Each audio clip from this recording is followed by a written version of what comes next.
Sa mga pelikula at travel vlogs, kapag narinig mo ang salitang Venice, naiisip mo kaagad ang mga nagaharana sa gondola, malinis na tubig at amoy ng mga mayayamang turista.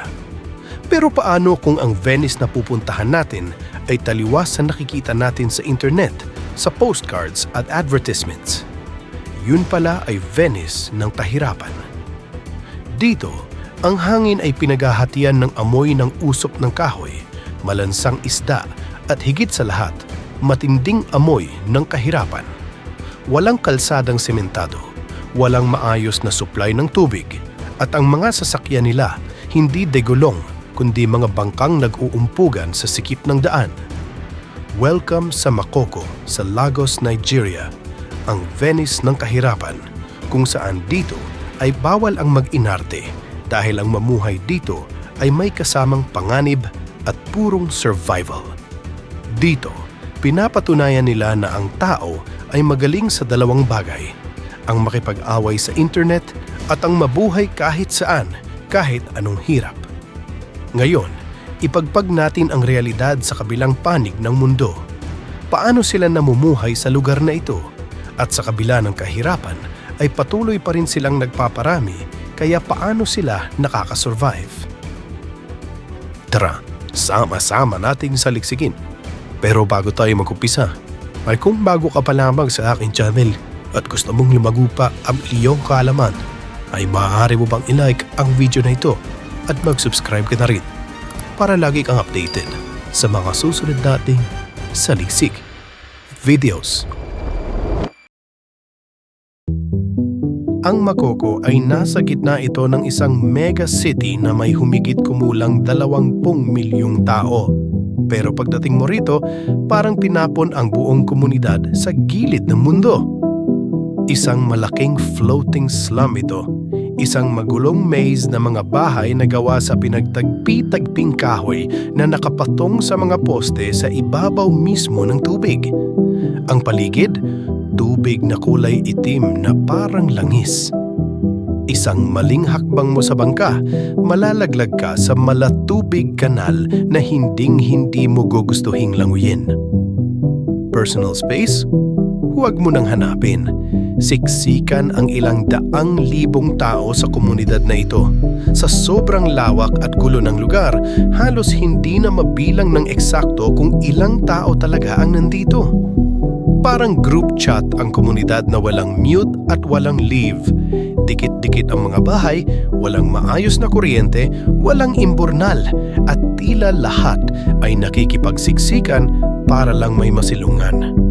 Sabi nga nila, ang tubig ay buhay, pero dito, ang tubig ay araw-araw na kalbaryo. Ang itim na tubig na nasa ilalim ng kanilang mga tahanan ay ginagawa na rin nilang basurahan at palikuran. Dito sila tumutumi, umiihi at nagtatapon ng lahat ng uri ng basura. Kaya naman napakabaho ng amoy. Parang invisible na bossing yung mga nakalutang na basura na tinatapoy na lang ng mga sagwan ng bangka araw-araw. Pagdating sa inuming tubig, imposibleng inumin ang nasa paligid nila dahil malalang sakit ang aabutin mo rito. Kaya naman, kailangan pa nilang bumili at mag-ipon sa malalaking container para lang may malinis na maiinom. Dito, bawat patak ng malinis na tubig ay may presyo at sobrang mahalaga at ang standard of living ay sobrang baba. Pero bakit nga ba sila napunta sa ibabaw ng maruming tubig na ito? Ang Makoko hindi lang basta nadiskubre, itinulak ang mga tao papunta rito. Nagsimula ito daang siglo na ang nakalipas bilang isang simpleng fishing village para sa mga Aigon, mga migranting nagmula pa sa mga bansang Benin at Togo na nanirahan sa Lagos Lagoon. Pero habang mabilis na lumalaki at umuunlad ang Lagos, ang mga mahihirap ay unti-unting nawala ng espasyo at na-price out sa mga matitirhan sa lupa. Nang maubusan ng lupa, ano ang ginawa nila? Hindi sila sumuko. Sa halip, ginawa nila itong isang malaking act of defiance. Gumawa sila ng sarili nilang komunidad sa ibabaw ng tubig na walang nagmamay-ari. Dahil walang ibinigay na lupa ang gobyerno sa kanila, gumawa sila ng sariling paraan para mabuhay. Sa kabila ng madilim at mabahong tubig, tuloy ang buhay at iniraraos nila ang kahirapan sa pamamagitan ng matinding diskarte sa araw-araw. Halos lahat ng tao rito ay may kanya-kanyang trabaho. Kung sa atin may pagpag na mula sa tira-tirang fast food, dito ang diskarte nila ay sa sariling kayod. Makikita mo ang mga kababaihan na may pinapaandar na makinang de gasolina na sobrang ingay para lang gumiling ng yam o cassava na siyang gagawin nilang fufu na isang uri ng pagkain. Sabi nga, mas masayang pagluluto kapag ang mga kitchen appliances ay pinapaandar ng gasolina. Sa mga gilid-gilid, hindi rin mawawala ang mga street food na pilit pinagkakasya ang barya. May mga naglalakong nagpiprito ng donut sa mantika. Isang simpleng masa at mantika lang, pero sa halagang 100 naira bawat isa, pantawid gutom na ito ng mga bata. Kung bibili ka ng 10, aabot ito ng 1,000 naira. Kahit pa amoy usok, masarap pa rin daw ito na parang niluto sa France dahil kapag pinrito mo ang masa, laging maganda ang kalalabasan. Kaya naman minsan, kapag may bisitang banyaga at naglabas ng 5,000 hanggang 6,000 naira, nagkakaroon na ng instant donut party kung saan lahat ng bata sa paligid ay nabibigyan. Meron din silang lago, isang uri ng makunat na donut na kulay orange dahil niluto sa palm oil na medyo mamantika at may kaunting anghang. Pangingisda at pagpuputol ng kahoy ang pangunahing industriya rito, lalo na't gawa sa kahoy ang lahat ng nakikita mo. Kapag naglibot ka pa, makakakita ka ng napakalaking espasyo, mga 14 hanggang 15 feet ang haba at 8 meters ang lawak na puro hipon at isda na nakalatag para pausukan gamit ang kahoy. Dito nila ginagawa ang mga smoked fish na ginagamit sa sabaw at ibinibenta sa labas sa mga mamimili para may kitain ng komunidad. Huwag mo nang hanapin ang kapayapaan sa Makoko dahil puro sigawan at gulo ang maririnig mo. Nakakalito minsan kung ang mga sigaw ba ay dahil sa galit o sa saya. Pero sa kabila ng lahat, marami pa rin ang palakaibigan at sasalubungin ng ngiti at ng good morning. Ang komunidad ay binubuo ng 2 pangunahing tribo, ang mga Aigun at ang mga nagmula sa Cotonou na kinakategorya rin nilang bahagi ng Yoruba kahit iba ang wika ng iba gaya ng French. Nakakatuwa rin ng mga tao tulad ni Miss Klom na hindi lang nagsisilbing boat captain na nagmamando ng sagwan kundi nag-a-acting din bilang isang barbero. Pero hindi pa rin nawawala ang panganib sa lugar. Kung bibisita ka, gaya ng ilang banyaga, kailangan mo ng matinding security escort. Yung tipong may bitbit na Kalashnikov o AK-47 rifle para panigurado.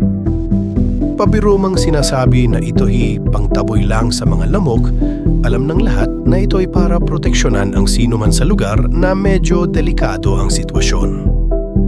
Kahit ganon, rerespeturin ka ng mga tao dito.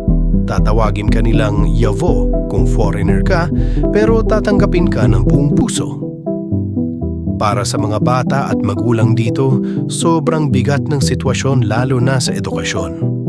Sa ibabaw din ng tubig, may munting eskwelahan na para sa mga kindergarten, pero nawalan ito ng suporta, kaya lubos na nangangailangan ng tulong ang kanilang guro para maitayong muli at mapalaki ang paaralan.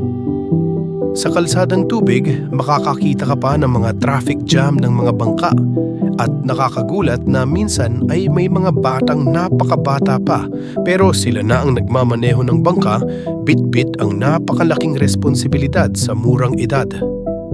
Pero hindi pa rito nagtatapos ang problema at plot twist ng kwento.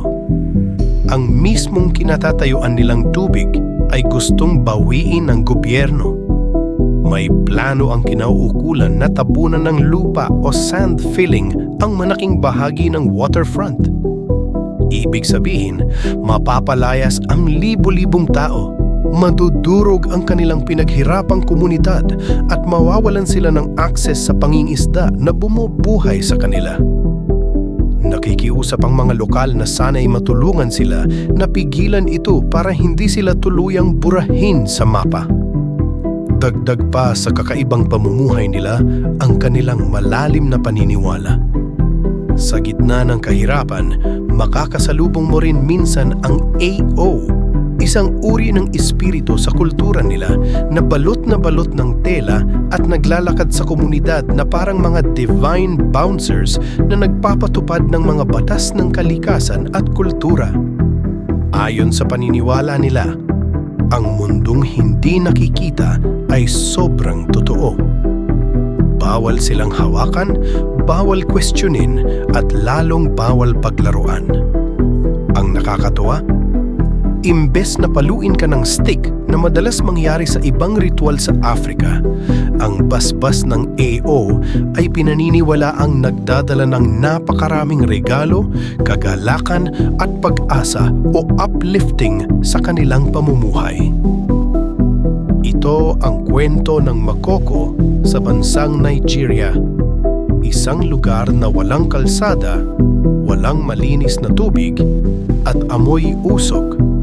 Ngunit punong-puno ng mga taong palangiti, matatapang, at hindi marunong sumuko.